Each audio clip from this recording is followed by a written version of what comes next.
Now we're prepared to state all of these properties of common logarithms, and we have some general properties and the common logarithms properties.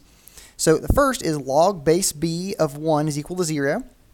That's true for any base, so that's definitely true for common log. Log base 10 of 1 equals 0. We also have log base b of b equals 1, and the common log version of that is log base 10 of 10 equals 1. Log base b of b to the x is equal to x. That's our inverse property, along with b to the log base b of x, which equals x. And the common log version, we have log of 10 to the x equals x, and 10 to the log x equals x.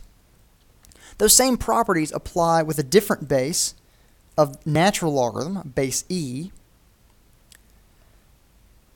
I'm not going to read those again, but change each of those respectively to natural log of 1 equals 0, natural log of e equals 1, natural log of e to the x equals x, and e to the natural log of x equals x. And we can use those properties, again, for general bases of any base. Those properties apply specifically to natural and common logs. Now we can use those properties to discuss some characteristics of logarithmic functions. These are functions of the form f of x equals log base b of x. Now let me draw a couple of graphs to the right. The first is going to be an exponential function. So as we saw, it has a horizontal asymptote of y equals 0. And it grows as you're going to the right. It increases very rapidly. And it goes through the point 0, 1. Okay? That would be a function of the form b to the x. Now I'm going to draw a diagonal line. Okay, this is actually the line y equals x. This is based off the fact that these are inverses of each other. If I reflect this line, or this graph, exponential function, across that line, I get something, a function, that does not have a horizontal asymptote. It instead has a vertical asymptote. Okay? That is the logarithmic function. I have a vertical asymptote at x equals 0, the vertical line, x equals 0. It increases to the right when my base is greater than 1. And it actually, between 0 and 1, if the base is between 0 and 1, then it actually decreases to the right.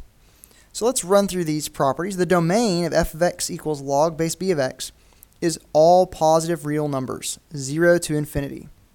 Whereas with the exponential, we had a domain of all real numbers, minus infinity to infinity, and a range of 0 to infinity.